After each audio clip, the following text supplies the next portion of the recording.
Sir ನಿಮ್ಮ ಕರಿಯರಲ್ಲಿ 2008 ಇಂದ ನೀವು ಸ್ಟಾರ್ಟ್ ಮಾಡಿದ್ರಿ ಫಾರ್ಮಲ್ ಆಗಿ ಅಂತ ಹೇಳಿದ್ರಿ. ಇಲ್ಲಿ ತನಕ ಎಷ್ಟೇ ಡಿವೋರ್ಸಸ್‌ಗಳನ್ನ ಡೀಲ್ ಮಾಡಿದ್ದೀರಾ ಸರ್? ಒಂದು ನಂಬರು. ನಂಬರ್ನ ಹೇಳಬಾರ್ದು, ಅಂದಾಜು ಹೇಳೋದು ಸರ್ ಬೇಡ. Range range. ಆದರೆ ನನಗೆ ತುಂಬ ಜನ ಅಡ್ವೊಕೇಟ್ಸ್ಗಳು ಒಂದು ವರ್ಡ್ ಹೇಳ್ತಾರೆ.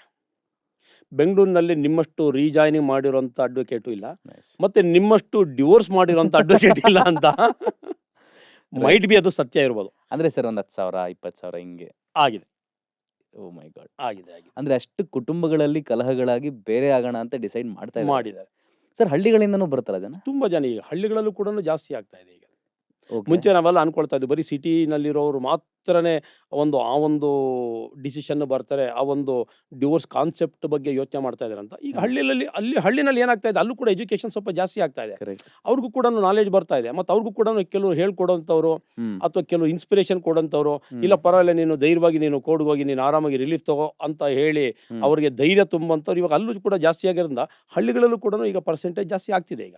ಓಹೋ, ನಿಮ್ಗೆ ಈ ಥರ ಯಾವ್ದಾದ್ರು ಕೇಸ್ ಜ್ಞಾಪಕ ಇದೆ ಸರ್? ಕ್ಲಾಸಿಕ್ ಕೇಸ್ ಈ ಊರಿಂದ ಹೆಸರುಗಳು ಹೇಳೋದು ಬೇಡ, ಬಟ್ ಒಂದು ಕೇಸ್ ನೀವು ಇಲಸ್ಟ್ರೇಟ್ ಮಾಡೋದಾದ್ರೆ, ಯಾಕಂದ್ರೆ ಸಿಟಿಗಳಲ್ಲಿ ನೋಡ್ತಾ ಇರ್ತೀವಿ, ಹಳ್ಳಿ ಸೀನ್ ನಮಗೆ ಗೊತ್ತೇ ಇಲ್ಲ ಅದಕ್ಕೆ.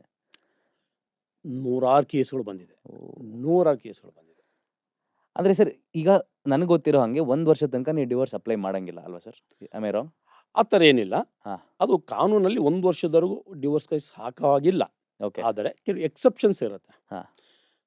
ಆ ಎಕ್ಸೆಪ್ಷನ್ಸಲ್ಲಿ ಇದ್ದಾಗ ನಾವು ಅದಕ್ಕೊಂದು ಅಪ್ಲಿಕೇಶನ್ ಹಾಕಿ ಸ್ಪೆಷಲ್ ಪರ್ಮಿಷನ್ ತೊಗೊಂಡು ಕೋರ್ಟ್ನಲ್ಲಿ ವಿತಿನ್ 1 ಇಯರ್ ಯಾಕೆ ನಾವು ಡಿವೋರ್ಸ್ ಕೇಸ್ ಫೈಲ್ ಮಾಡಬೇಕು, ಅದರ ಅಗತ್ಯ ಏನು ಅಂತ ನಾವು ಕೋರ್ಟನ್ನು ಸ್ಯಾಟಿಸ್ಫೈ ಮಾಡಿದ್ರೆ ಕೋರ್ಟ್ ಅದನ್ನು ಮನ್ನಣೆ ಮಾಡಿ 1 ವರ್ಷದ ಮುಂಚೆ ಕೂಡ ನಾವು ಡಿವೋರ್ಸ್ ಕೇಸನ್ನು ಫೈಲ್ ಮಾಡ್ಬೋದು.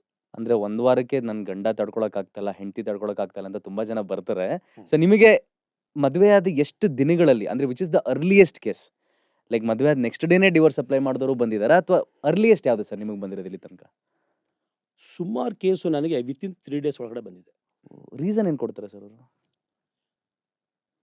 ಬಟ್ ನಾನು ಎಕ್ಸಾಂಪಲ್ಸನ್ನು ಹೇಳ್ಬೋದು, ಬಟ್ ಹೆಸರುಗಳನ್ನ ನಾನು ಡಿಸ್ಕ್ಲೋಸ್ ಮಾಡೋಕ್ಕೆ ಬರೋದಿಲ್ಲ.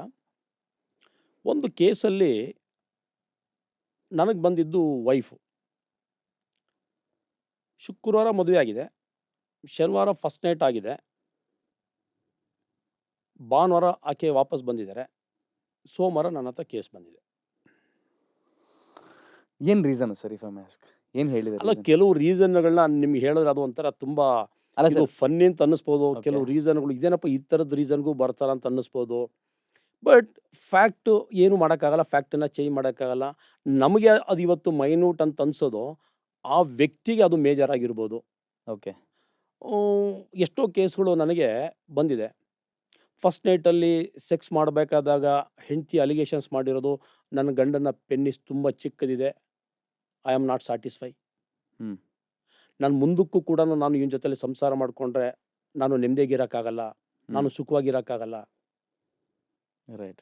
ಇದು ಬೇರೆಯವ್ರಿಗೆ ಇದನ್ನು ಕೇಳಿಕೊಂಡಾಗ ಏನು ಅನ್ಸುತ್ತೆ, ಅರೆ ಏನಿದು ಈ ಹುಡುಗಿ ಈ ಥರದ ರೀಸನ್ಗೆಲ್ಲ ಒಂದು ಮೇಜರ್ ಅಂತ ಮಟ್ಟು ಬಂದಿದೆಯಾ ಅಂತ. ಅಫ್ಕೋರ್ಸ್, ಬಿಕಾಸ್ ಲಾ ಏನು ಹೇಳುತ್ತೆ ಅಂತಂದರೆ, ಮದುವೆ ಆದಮೇಲೆ ಸೆಕ್ಸು ಕೂಡ ಇಬ್ಬರಲ್ಲೂ ಕೂಡ ಅನ್ಯೋನ್ಯತೆ ಇಂಪಾರ್ಟೆಂಟು, ಬೇಕೇ ಬೇಕು. ಅದು ಕೂಡ ಮೋಸ್ಟ್ ಇಂಪಾರ್ಟೆಂಟ್ ಕಾನ್ಸೆಪ್ಟ್ ಅದು. ಕರೆಕ್ಟ್. ಯಾಕಂದರೆ ಸಂಸಾರ ಡೆವಲಪ್ ಆಗಬೇಕು.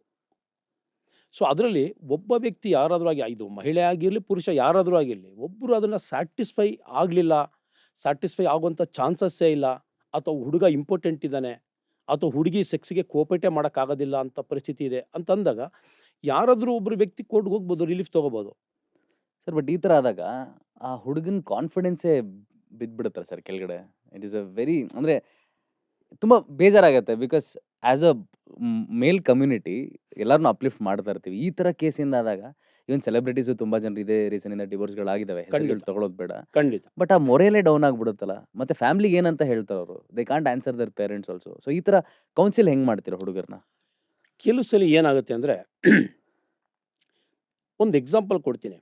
ಈಗ ಕೆಲವು ಹುಡುಗರು ಇಂಪಾರ್ಟೆಂಟ್ ಇರ್ತಾರೆ ಪಾಪ, ಅವ್ರಿಗೆ ಬೈ ಬಾರ್ನ್ ಇಂಪಾರ್ಟೆಂಟ್ ಇರಲ್ಲ. ಅವರು ಪರಿಸ್ಥಿತಿಗಳಿಂದ ಕೆಲವು ಸಲ ಅವ್ರಿಗೆ ಸೆಕ್ಸ್ ಮಾಡೋಕ್ಕಾಗೋದಿಲ್ಲ. ರೈಟ್. ಬಟ್ ಸೊಸೈಟಿ ಸ್ಟಿಗ್ಮಾ, ಅವರು ಬಿಕಾಸ್ ಆಫ್ ದಿ ಪೇರೆಂಟ್ಸಿಂದನೋ ಸೊಸೈಟಿಯಿಂದನೋ ಮದುವೆಗಳನ್ನ ಮಾಡ್ಕೊಳ್ಳೇಬೇಕು ಅಂತ ಹೇಳಿ ಮದುವೆಗಳನ್ನ ಮಾಡ್ಕೊಳ್ತಾರೆ. ಬಟ್ ಆ ಕಾನ್ಫಿಡೆನ್ಷಿಯಲ್ ವಿಚಾರಗಳನ್ನ ಅವರು ಕೆಲವು ಸಲ ಡಿಸ್ಕ್ಲೋಸ್ ಮಾಡೋದಿಲ್ಲ. ರೈಟ್.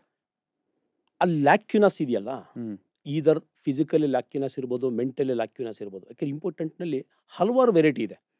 ಬರೀ ಫಿಸಿಕಲಿ ಇಂಪಾರ್ಟೆಂಟ್ ಅಂತಲೇ ಹೇಳೋಕ್ಕಾಗಲ್ಲ. ಫಿಸಿಕಲಿ ಆತ ಕರೆಕ್ಟ್ ಆಗಿದ್ದರೂ ಮೆಂಟಲಿ ಇಂಪಾರ್ಟೆನ್ಸಿ ಇರುತ್ತೆ. ಕೆಲವು ಸಲ ಮೆಂಟಲ್ ಇಂಪಾರ್ಟೆನ್ಸಿ ಆತ ಹೆಂಡತಿಗೆ ಸೆಕ್ಸ್ ಮಾಡೋಕ್ಕಾಗಲ್ಲ. ಆದರೆ ಬೇರೆಯವ್ರ ಜೊತೆಲಿ ಆತ ಪರ್ಫೆಕ್ಟ್ ಆಗಿರ್ತಾನೆ. ಹ್ಮ್. ಈ ಥರದ್ದು ಎಷ್ಟೋ ಕೇಸಸ್ ಬರ್ತಾ ಇದೆ. ಹ್ಮ್. ಸೊ ಇಲ್ಲಿ ನಾವು ಅವಾಗ ಅವ್ರಿಗೆ ಸ್ವಲ್ಪ ಪ್ರಾಪರ್ ಕೌನ್ಸಿಲಿಂಗ್ ಕೊಟ್ಟು ಇಬ್ಬರಿಗೂ ಪ್ರಾಪರಾಗಿ ಒಂದು ಕೌನ್ಸಿಲಿಂಗ್ ಮಾಡಿದಾಗ ಇಂಥ ಸಮಸ್ಯೆಗಳು ಎಷ್ಟೋ ಪರಿಹಾರ ಆಗುತ್ತೆ.